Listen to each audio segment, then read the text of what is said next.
My name is Lakshmi. I'm a journalist. Now, the second question is Muslim men are allowed to marry 4 or 5 times, I think, and they don't require their wife's permission, the first wife's permission to marry. I mean, correct me if I'm wrong, to marry more number of times.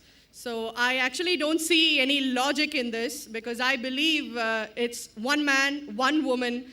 That's the institution of marriage. So please clarify. Thank you. Now coming to your second question. In Islam, men marry 4 times, 5 times, and they don't ask permission from the first wife. Why?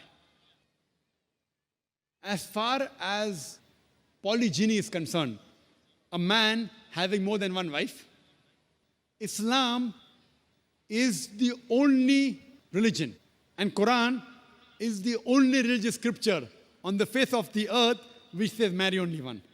There is no religious scripture besides the Quran. I'm a student of comparative religion, which says marry only one. There is no verse in the Bible, no verse in the Bhagavad Gita, no verse in the Veda which says marry only one except the Quran. If you read the Hindu scriptures in Ramayana, the father of Sri Ram, how many wives did he have? How many wives? More than one? More than one, 3 wives. Fine.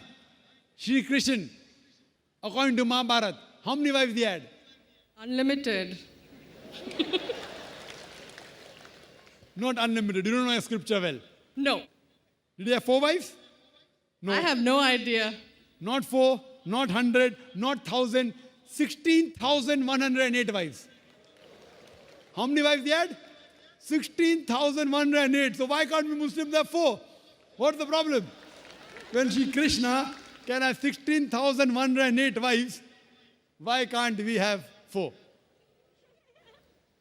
Further, if you read the Vishnu Purana, chapter number 24, verse number 1, it says a Brahmin can have up to 4 wives. If you read the Jewish scriptures, it gives you permission to have as many wives as you wish. If you read the Christian Bible, it gives you permission to have as many wives as you wish. If you read the Bible, Abraham had 3 wives. Solomon, how many wives he had? He had 700 wives. It is later on, the church has put a ban that Christians should marry only one, not the Bible. It is the Jewish community married more than one wife. It was in 1950 that chief rabbi passed a synod that Jews should marry only one. So it is the rabbi, not the Jewish scriptures. And according to Hindu scriptures, you can marry as many as you wish. It is the Indian government in 1954 passed a law called the Hindu Special Marriage Act. Hindu Special Marriage Act, which says Hindus should marry only one. It is not the religious scripture. It is not Bhagavad Gita. It is not Ramayana. It is not Mahabharata. It is not Veda. It is the Indian Penal Code. The Indian government, which has passed a law in 1954 that Hindus should marry only one. But according to the statistics of the status of the woman in Islam, if you read the government documents on page number 66, 67, it says that Muslims do polygamous marriages. You know what is the percentage in India? 4.3%. How much? In India, 4.3% of the Muslim men do polygamous marriages. A statistic between 1951 to 1961. Hindus, how many? 5.06. 0.7% more than the Muslims in India, according to the Indian government. Even though it is prohibited according to the Indian law, yet they do more polygamous marriages than the Muslims. Why? Now, let's analyze what does the Quran say. Quran says in Surah Nisa, chapter 4, verse number 3, marry women of your choice in 2s, 3s or 4s. But if you can't do justice, marry only one. This statement, marry only one, is only given in the Quran and no other religious scripture. It says, marry women of your choice in 2s, 3s or 4s. But if you can't do justice, marry only one. So if you want to marry more than one woman, one of the criteria of the Quran is you should do justice.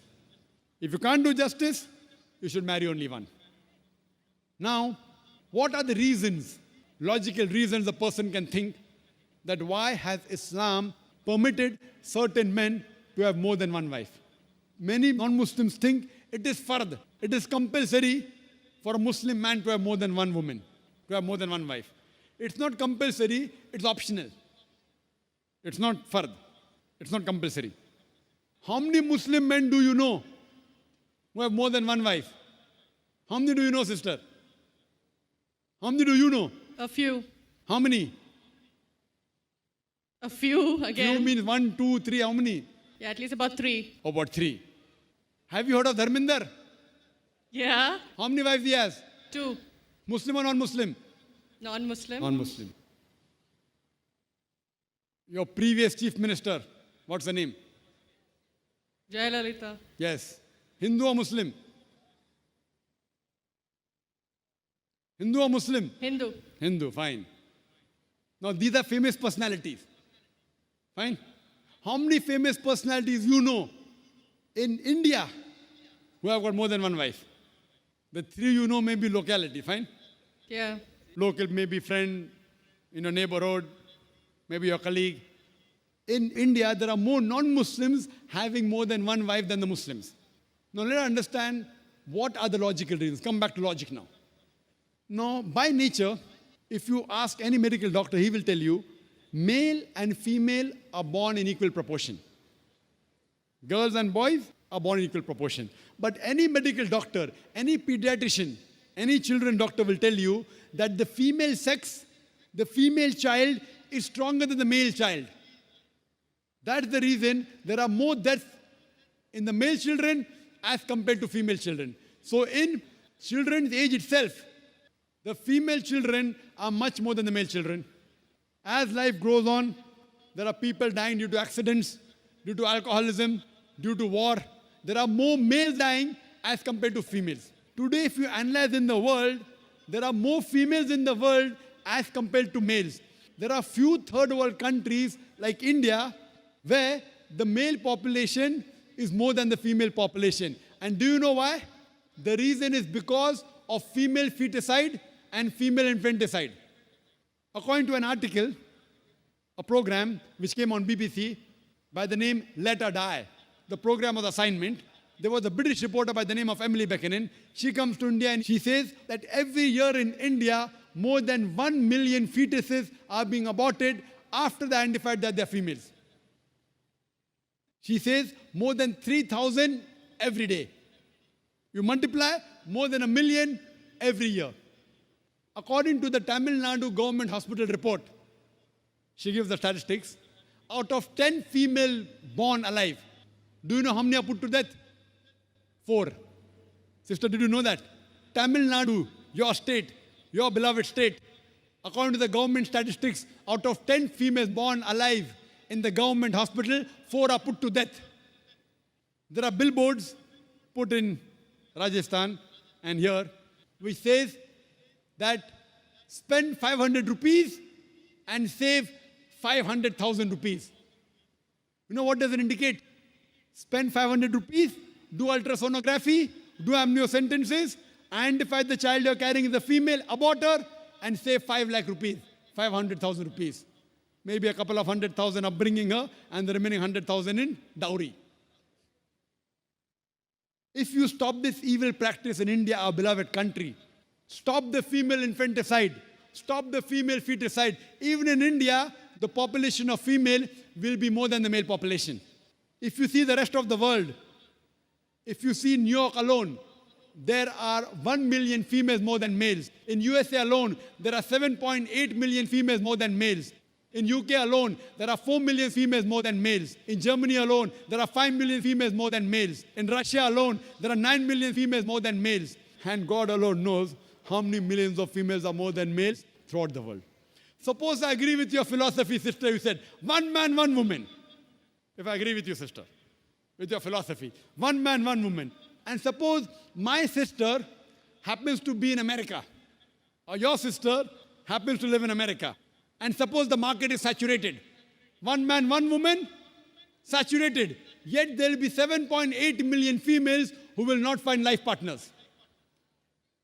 1 man, 1 woman. Now the option for these 7.8 million females is either marry a man who already has a wife or become public property.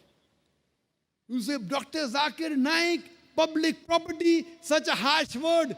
Sister, it is the most sophisticated word I can use.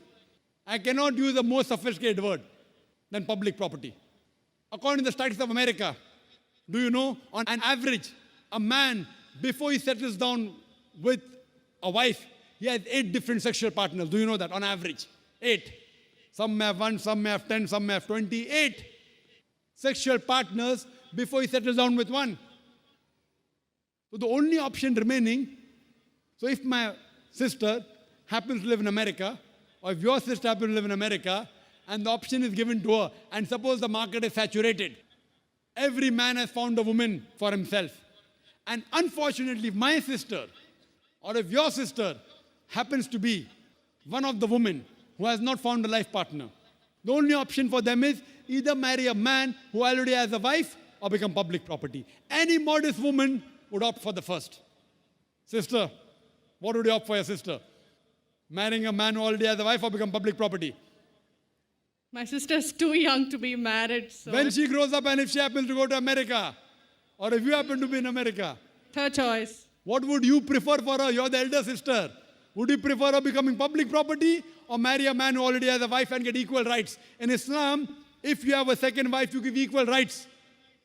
In America, the public property has got no rights. She's degraded. She's dishonored. In Islam, she has an equal right. She gets honor. What would you prefer for younger sister when she grows up? Sometimes it's difficult to speak the truth, sister, correct? Especially in front of such a large audience. Anyway, I've got your answer, sister. Thank you. And your silence speaks for that. So that's the reason in Islam, sister, men have been allowed to marry more than one wife is to protect the woman, not to degrade her. Regarding a question, is it compulsory that the husband should take the permission of the wife? It's not compulsory because if she wants to protect, if that man wants to protect another woman, a normal woman, I agree with you, sister, no woman under normal circumstances would like to share the husband. You have to agree. This is human nature. But if the woman is a good Muslimah, is a good Muslim woman, what she says, let a small loss take place to prevent a big loss. She will say, I know sharing my husband is a loss for me, but I would prefer letting a small loss take place for me to prevent my sister becoming public property. She's a good human being. So she would surely give permission to the husband to marry a second woman, if she's a good Muslim woman. But taking permission is not fard, it is preferable. But at least informing is a requirement so that he does justice between the two wives. Hope that answers the question, sister. Thank you.